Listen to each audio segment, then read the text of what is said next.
প্রাণহানির আশঙ্কা করছেন তাহলে? বললাম তো আপনাকে, আমাকে মেরে দেওয়ার একটা শুভেন্দু অধিকারীকে, আমাকে আরো 4 জন আছে, সে 4 জনের নাম এখন আমি বলছি না, কিন্তু এরকম একটা এদের ক্রিয়েটিভ চলছে, সাজিশ চলছে। কেন 4 বছর পরে হঠাৎ আবার আমরা দোষী হয়ে গেলাম, এরকম হতে পারে না। রাজ্যের বিরোধী দলনেতা শুভেন্দু অধিকারী এবং অর্জুন সিংকে নাকি হত্যার চক্রান্ত করা হচ্ছে তৃণমূল কংগ্রেসের তরফ থেকে। আগামী 6 মাসের মধ্যে যদি মাল্টি অর্গান ফেলিওর হয়ে মৃত্যু হয় এই দুজনের কারোর, তার জন্য সংবাদ মাধ্যমকে আগেই জানিয়ে রাখলেন অর্জুন সিং। এর জন্য দায়ী থাকবে এই রাজ্য প্রশাসন।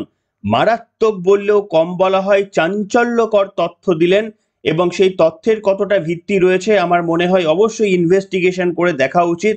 কারণ রাজ্যের বিরোধী দলনেতা, তার সিকিউরিটি নিয়ে যদি প্রশ্ন ওঠে তাহলে সেটা মমতা বন্দ্যোপাধ্যায়ের সিকিউরিটির থেকে কোনো অংশেই কম হওয়া উচিত নয় আইনের চোখে। আর এই তথ্যই আজকের পর্বে আপনাদের সামনে তুলে ধরবো। নমস্কার, welcome to simple as ABC. আপনাদের সকলকে স্বাগত জানিয়ে শুরু করছি অত্যন্ত গুরুত্বপূর্ণ এবং সংবেদনশীল একটি বিষয় নিয়ে।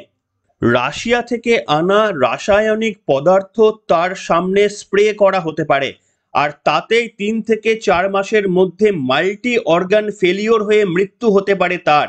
সিআইডির তলবে বৃহস্পতিবার ভবানী ভবনে ঢোকার আগে এমনই বিস্ফোরক মন্তব্য করলেন ব্যারাকপুরের প্রাক্তন সাংসদ তথা বিজেপি নেতা অর্জুন সিং। তিনি বলেছেন, তদন্তের নামে আমাকে ডেকে এনে খুন করার ষড়যন্ত্র করছে তৃণমূল কংগ্রেস। এর জন্য রাশিয়া থেকে বিশেষ এক ধরনের রাসায়নিক আনানো হয়েছে। মমতা বন্দ্যোপাধ্যায় ও তার সরকার বিরোধী দলনেতা শুভেন্দু অধিকারী সহ দলের আরো 4 নেতাকে মেরে ফেলার চক্রান্ত করেছে বলে মারাত্মক অভিযোগ তুললেন বিজেপি নেতা অর্জুন সিং। কেন হঠাৎ করে এই কথা বলতে গেলেন অর্জুন সিং, তার প্রেক্ষিতটা আপনাদের একটু বলা দরকার। তার কারণ আপনারা ইতিমধ্যেই জেনে গিয়েছেন যে এই উপনির্বাচনের আগে, নৈহাটির উপনির্বাচনের আগে হঠাৎ করেই অনেক পুরনো মামলায় রাজ্য পুলিশ প্রশাসন তথা সিআইডির মনে পড়ে গেল যে অর্জুন সিংকে এবার তলব করতে হবে।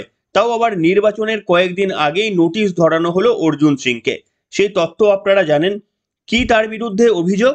না, 2020 সালে ভাটপাড়া পুরসভায় দুর্নীতির অভিযোগ উঠেছিল। অভিযোগ ছিল ভাটপাড়া পুরসভার নালা সংস্করণের নামে টেন্ডার ডাকা হয়েছিল। টেন্ডার পায় অর্জুন ঘনিষ্ঠ একটি সংস্থা, কিন্তু কাজের জন্য টাকা দেওয়া হলেও সেই কাজ হয়নি বলে অভিযোগ। এই মামলায় 2021 সালে অর্জুন সিংকে তলব করা হয়েছিল, তিনি হাজিরা এড়িয়ে গিয়েছিলেন।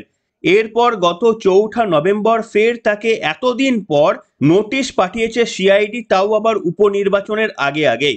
এর বিরুদ্ধেই হাইকোর্টে দ্বারস্থ হয়েছিলেন অর্জুন সিং, এবং সেই মামলাতেই কলকাতা হাইকোর্ট শর্ত সাপেক্ষে 14 নভেম্বর সিআইডির মুখোমুখি হওয়ার জন্য নির্দেশ দিয়েছিলেন। তবে তাকে 4 ঘন্টার বেশি জিজ্ঞাসাবাদ করা যাবে না বলেও জানিয়ে দিয়েছিল কলকাতা হাইকোর্ট। এবং অর্জুন সিং সিআইডির তদন্তের মুখোমুখি হওয়ার আগে একটা মারাত্মক তথ্য জানালেন। তিনি বললেন যে তৃণমূল কংগ্রেসের এই যে দুর্নীতির এত শত টাকা, সেগুলো রাশিয়ার বিভিন্ন বান্ধবীদের অ্যাকাউন্ট ভাড়া করে তাদের মধ্যে চালান করা হয়েছিল। সেই তথ্য আমাদের কাছে আগেই এসে পৌঁছেছিল এবং আপনারাও হয়তো সেই তথ্য দেখেছেন সংবাদ মাধ্যমে। অর্জুন সিং এর অভিযোগ যে রাশিয়া থেকে একরকম স্প্রে পাওয়া যায়, যে স্প্রেটা আপনার পাশে যদি কেউ করে দেয় তাহলে 4-5 মাসের মধ্যে মাল্টি অর্গান ফেলিওর হয়ে সেই লোকটির মৃত্যু হওয়ার সম্ভাবনা থাকে। এমনকি অর্জুন সিং বলছেন যে যদি কোনো চেয়ারের মধ্যে বা চেয়ারের হাতলে কিংবা টেবিলের মধ্যে সেই স্প্রে লাগিয়ে রাখা হয় আর ভুল করেও যদি কোনো ব্যক্তি সেখানে হাত দিয়ে দেন, তাহলে 4-5 মাস কিংবা 6 মাসের মধ্যে তার মৃত্যু অনিবার্য।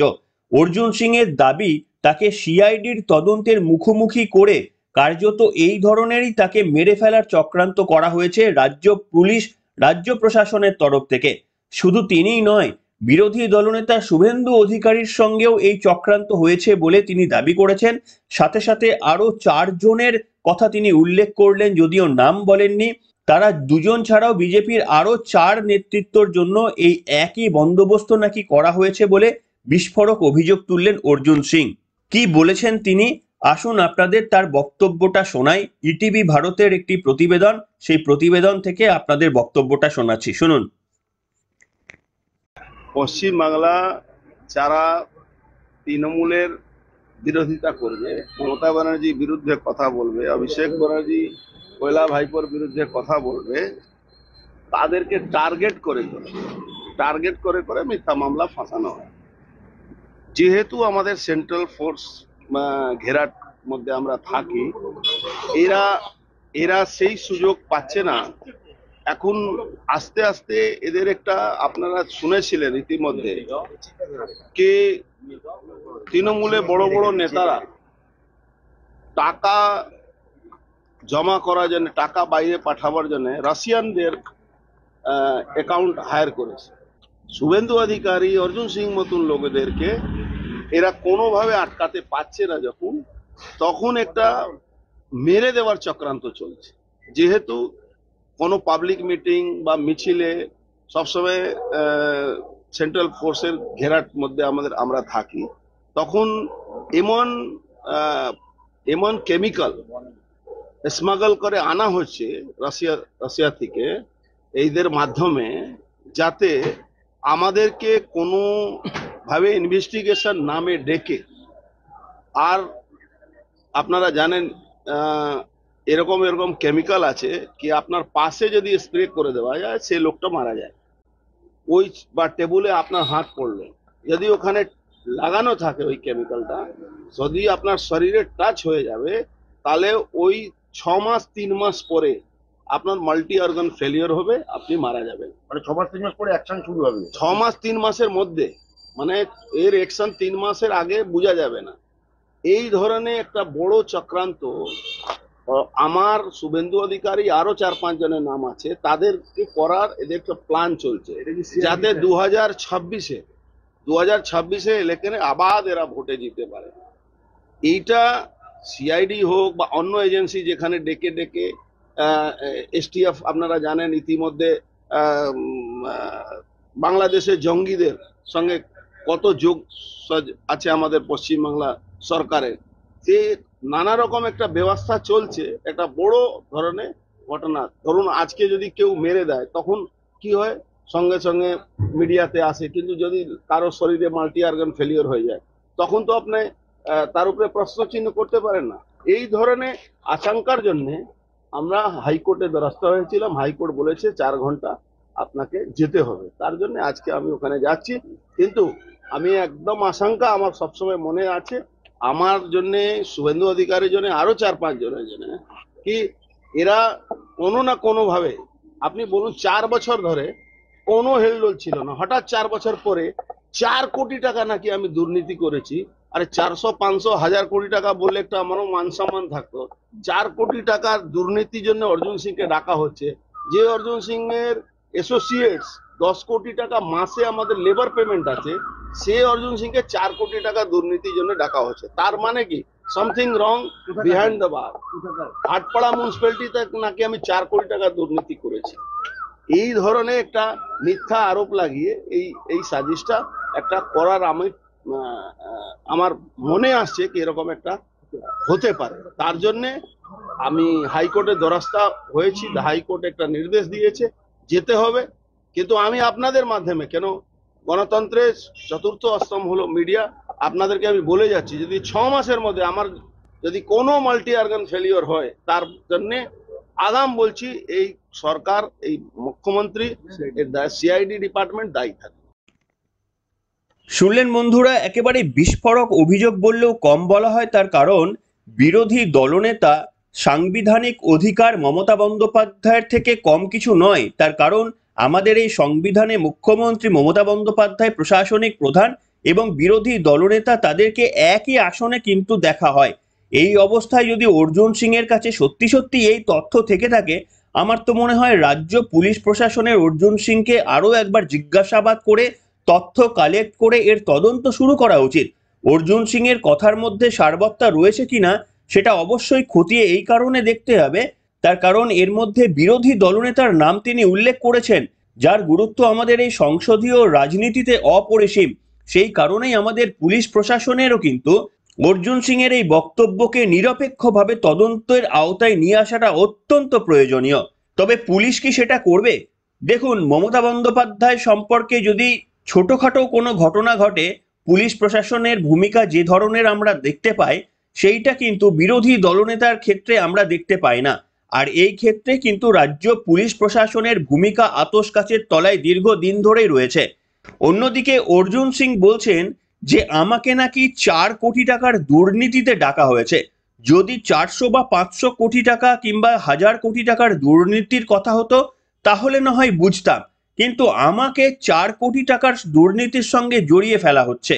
আমি আমার সহযোগী কোম্পানির শ্রমিকদের পারিশ্রমিক বাবদ মাসে 10 কোটি টাকা খরচ করি, সেখানে 4 কোটি টাকার দুর্নীতির আমাকে অভিযোগে ডাকা হচ্ছে। এটা হাস্যকর, বললেন অর্জুন সিং। সে অর্জুন সিং যা কিছুই বলতে পারেন, তার কাছে 4 কোটি টাকাটা দামি নাও হতে পারেন, তার কারণ এত ঘন ঘন দল বদল করলে হয়তো 4-5 কোটি টাকা সেটা খুব একটা বড় ব্যাপার নাও হতে পারে। যখন যে দলে যান সে দল থেকে উৎকোচ পান কিনা সেটা তো তিনিই বলতে পারবেন। কিন্তু আমি এইসবের মধ্যে না গিয়ে সব থেকে গুরুত্ব যে বিষয়টা আপনাদের প্রথম থেকেই দিতে চাইছি, সেটা হচ্ছে বিরোধী দলনেতার নিরাপত্তা। সেটা আমাদের সংসদীয় রাজনীতিতে অত্যন্ত প্রয়োজনীয়। বিশেষ করে অর্জুন সিং আরো একটা কথা বললেন যে রাজনীতিতে সরাসরি আমার এবং শুভেন্দু অধিকারীর বিরুদ্ধে মোকাবিলা করতে না পেরে অন্য উপায়ে কিন্তু তারা মারার চক্রান্ত করছেন। আর এইখানেই কিন্তু আমি বিপদ দেখছি। তার কারণ এটা তো সত্যি যে বিরোধী দলনেতা শুভেন্দু অধিকারী এই প্রশাসনকে যতটা অস্বস্তির মধ্যে রেখেছে, সেটা আর কোনো নেতা, এমনকি বিজেপির কোনো নেতা, সিপিএম কংগ্রেস তো বাদই দিলাম, কোনো নেতা এতটা অস্বস্তিতে মমতা বন্দ্যোপাধ্যায় সরকারকে ফেলতে পারেনি। নিত্য নতুন যেভাবে তথ্য উদ্ঘাটন করে সাধারণ মানুষের চোখের সামনে এনে দিচ্ছেন, তাতে করে একদিকে প্রশাসনের যেমন অস্বস্তি দ্বিগুণ তিনগুণ বাড়িয়ে চলেছেন বিরোধী দলনেতা, ঠিক তেমনি আবার মানুষের মনের মধ্যে আস্থা তিনি অর্জন করছেন একটু একটু করে। এবং মমতা বন্দ্যোপাধ্যায়কে হারানো একমাত্র রাজনৈতিক বিদ বর্তমানের দিনে তার গুরুত্ব রাজনীতিতে একদিকে যেমন অপরিসীম, তেমনি আবার সাংবিধানিক দিক থেকে তিনি রাজ্যের বিরোধী দলনেতা। তাই তার সুরক্ষার দিক থেকে যদি কোনো রকমের সংশয় আসে, কোনো রকম তথ্য যদি কারুর কাছে থেকে থাকে, আর আমাদের এই পুলিশ প্রশাসন যদি এতটুকু নিরপেক্ষতার কিছু তাদের মধ্যে লেশমাত্র বাকি থাকে, তাহলে অবশ্যই অর্জুন সিং এর এই তথ্যটাকে খতিয়ে দেখা উচিত। এবং খতিয়ে দেখার পর এর সঙ্গে কোনো সম্পর্ক রয়েছে নাকি অর্জুন সিং নিজের দলে ভারী করার জন্যই এই তত্ত্ব হাওয়ায় ভাসালেন, সেটা কিন্তু রাজ্য পুলিশ প্রশাসনের তদন্ত করে বার করা উচিত। কি বলবেন বন্ধুরা আজকের সংক্ষিপ্ত পর্বে? অথচ অত্যন্ত গুরুত্বপূর্ণ একটি ইনফরমেশন আপনাদের সামনে নিয়ে আসলাম। আমি সেই অর্থে বাংলার সংবাদ মাধ্যমে দেখলাম না বিষয়টি নিয়ে আলোচনা হচ্ছে, তার কারণ আমাদের চ্যানেলগুলো বিরোধী দলনেতাকে কতটা গুরুত্ব দেয় সেটা তো আমরা দীর্ঘদিন ধরেই দেখে আসছি।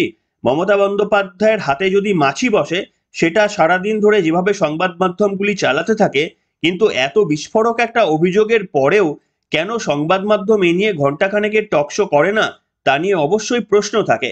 দেখুন, অভিযোগ যদি মিথ্যে হয় তাহলে তো অর্জুন সিং এর মুখোশটা খুলে দেওয়াটা সহজ হতো, এ নিয়ে আমি আপত্তিও করতাম না। কিন্তু যদি তার এই বক্তব্যের মধ্যে সারবত্তা থেকে থাকে, তাহলে সেটা কতটা মারাত্মক হতে পারে এটুকু কি চিন্তা করবে না আমাদের বাংলার সংবাদ মাধ্যমগুলি? মমতা বন্দ্যোপাধ্যায় দার্জিলিং এর রাস্তায় মোমো বানালেন, নাকি বাচ্চাদের হাতে কত করে ডেয়ারি মিল্কের চকলেট দিলেন, সেইটা কতটা ইম্পর্টেন্ট? আর এই যে বিরোধী দলনেতাকে খুনের একটা চক্রান্ত হতে পারে, তাও আবার কিভাবে খুন, যে খুনের কথা আমরা স্বপ্নেও কল্পনা করতে পারি না। সে নাকি স্প্রে করলেই একজন মানুষ 6 মাসের মধ্যে মৃত্যু হতে পারে। এই ধরনের ভয়ানক তথ্য যার কাছে রয়েছে, এবং এই ধরনের ভয়ানক তথ্য পাওয়ার পরেও বাংলার মিডিয়াগুলো কেন এই ধরনের বক্তব্যগুলো নিয়ে আলোচনা করেন না বা গুরুত্ব দেন না, সেটা বুঝতে পারি না। তবে আমরা ছোট্ট ইউটিউব চ্যানেল, এই সমস্ত খবর নিশ্চিতভাবে গুরুত্ব সহকারে আপনাদের সামনে নিয়ে আসি। যেমনটা ঠিক মমতা বন্দ্যোপাধ্যায়ের সিকিউরিটি নিয়ে কোনো ঘটনা ঘটে, সেই ঘটনা আপনাদের সমান গুরুত্ব দিয়ে দেখায়। আর বিরোধী দলনেতার ক্ষেত্রেও সেই একই কাজটা আমরা করি। যাই হোক, আপনাদের মন্তব্য লিখে জানাবেন অর্জুন সিং এর এই বক্তব্যকে আপনারা কিভাবে দেখতে চাইছেন। এর মধ্যে সারবত্তা রয়েছে, নাকি অর্জুন সিং নিজের দলে শুভেন্দু অধিকারীর নামটা জড়িয়ে কার্যত দল ভারী করার চেষ্টা করলেন? আপনাদের বিশ্লেষণে কি উঠে আসলো সেটা লিখে জানান আজকের পর্বে। এখনকার মতো এখানেই শেষ করলাম।